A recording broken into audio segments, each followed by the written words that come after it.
speaking of prisons, sketchy things happening. There's a lot of crazy transitions hard turns in this show today. It's a very hard turn. I don't really know how to do this one. Look, a lot of you have contacted us about John McAfee.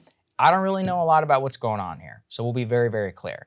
John McAfee was found dead in Spain, where he was being held on charges of extradition from the United States regarding cryptocurrency and wire fraud and a bunch of other alleged financial crimes. He had said in the past that if he had been found dead or suicided, that he had been killed. That's what he said. Some people say he may have delusions of grandeur and all that. Krystal, I know you just watched a documentary on him. We could talk about that.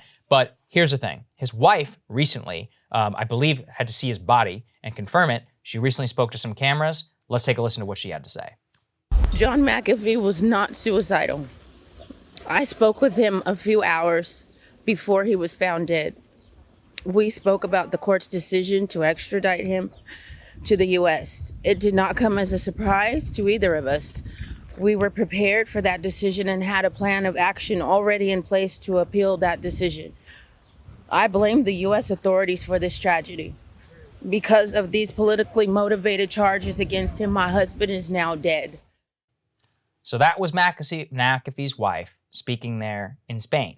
Now, McAfee himself had actually given an interview back in July 27th, 2019, where he said that any suicide that you saw would be fake, and that he described a, quote, dead man switch in order to ensure the release of sensitive documents and a massive database upon his death, which, to be clear, has not yet materialized. So here's what he had to say. Take a listen to this. If I commit suicide, which is highly unlikely, I like my life. I love my wife. I love my circumstances, and I'm a happy motherfucker. If I do choose to commit suicide, you must know it was not suicide. Or if I disappear for more than a specific period of time without contacting specific people, then that data will be released. The fact that I'm not releasing it is the only reason I'm still breathing. Okay, Krystal, so this is everything that we know. His wife, Janice McAfee, speaking to the camera, said that it didn't happen, that she spoke to him that day. Now look, maybe she, knows something else, she's covering up, etc. McAfee himself seems to have made it very clear that if he ever did commit suicide, that it was some sort of plot against him. That being said, maybe he was just kind of crazy. We actually interviewed him once on Rising. It was totally nuts. In terms of, Did we? Yeah, one time. Yeah, it was crazy. I remember you. Was I there? Yeah. I think you were there. We were talking to him about Bitcoin, I believe. This was a long time ago. I need to go find. I totally forgot about that. I gotta go find the clip. It actually rings a bell. Yeah, now. remember he was like on his phone and he couldn't connect, and that was immediate. I was like, man, I interviewed this guy. I'm like, that's nuts. Whoa. But that was a couple years ago. Completely forgot about that. Yeah, actually, I think it might have been around the time he was doing that. Maybe he was on media tour. I don't know what he was doing. I remember he contacted me once because he wanted to give me a Bitcoin credit card. Because he knew I was into Bitcoin. And he was like, hey, I got this whole thing. And I was like, dude, I want nothing to do with you. I'm like, in terms of what's going on here. For people who haven't followed the life and times of John McAfee, so you probably know, he's McAfee antivirus, right? This becomes huge in the 90s. He's really the first guy to sort of like figure out what this whole computer virus thing was. Yep. Wildly successful company that makes him extraordinarily Made rich. a lot of money. Okay. So after this, he gets bought out of that company. He's got, untold amounts of wealth. He's like sort of itinerant. He starts this yoga retreat. Then he suddenly shuts down the yoga retreat. Then he moves to Belize. And especially when he moves to Belize, things get really weird and also really violent. This guy probably, maybe, allegedly killed at least one person who was his neighbor, who had poison. He had these vicious dogs and this huge 25-person, fully armed security team down in Belize. He was extraordinarily paranoid about being kidnapped or harmed or house broken into or extorted or whatever. So he's got these big guys, 25 of them, armed to the teeth, essentially sort of takes over this town that he lives in Belize, is given all kinds of gifts to the police department to make sure they're on his side. And part of his security entourage is these vicious dogs. His neighbor poisons the dogs. And I believe it was the very next day the neighbor is murdered in his house. Now, in Belize, they don't have extensive forensics testing. So even though they found, in fact, they have never actually solved a murder in police using forensics, at least at the time of the documentary that that was done on McAfee called Gringo.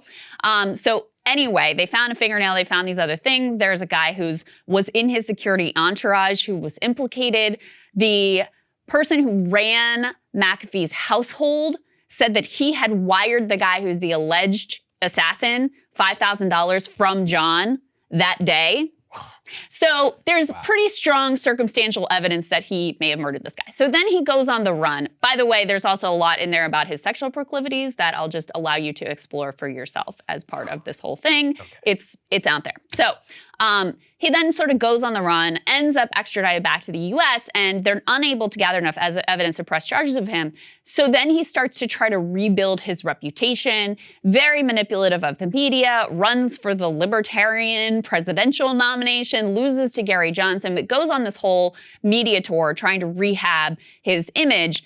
And essentially what you get from watching this documentary is this is a guy, number one, classic narcissist. Yes. Classic narcissist, total delusions of grandeur, totally committed to being this like big man, iconoclastic figure, world famous. This is what he's really all about. And he loves to play the media and he loves to create these like grand illusions and images of himself as part of his whole like repeated pronouncement that if he ends up dead, there's no way that it's suicide. He even got a tattoo that said whacked and had like a $sign by it and whatever. So look, I have no idea what happened here, but does it seem crazy to me that he, in his final act to create this lasting legendary image of himself, plotted this whole storyline?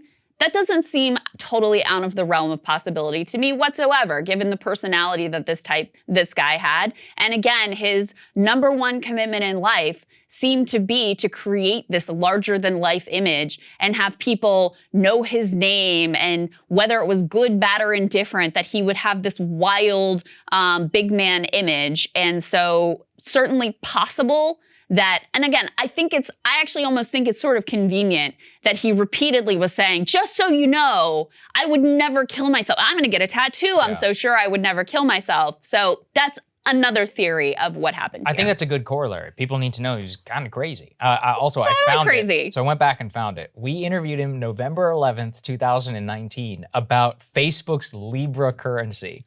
And I'll let you guys go look it up for yourself. Oh There's a fun look on the two of our faces, which like, you guys could show and Google it. We're like, what's going on here?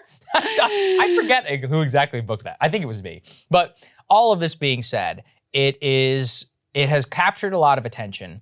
A lot of people are very weary of kind of these high-profile suicides and more. But I think that your corollary there about is clearly crazy, clearly had a little bit of delusions of grandeur and more.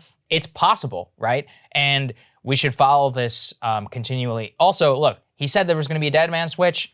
I don't see anything. It's been a couple of days since his suicide or alleged suicide happened. What does that mean, dead man switch? He said that whenever he died, that there would be a release of all these sensitive documents of cash and all this stuff, which fits, what we're saying. And look, if it's true, like I'll look at them, hey, by the way, if you're out there, please send them. But nothing of that sort yet has materialized, and so we're waiting for that. Hey guys, thanks so much for watching. That's right. Just as a reminder, you can become a premium subscriber today. Watch the full show completely uncut, our reactions to each other's monologues. You get to listen to it, you get to ask us questions, all that good stuff. Link is right there in the description or at breakingpoints.com. Best of all, great way to say screw you to the mainstream media.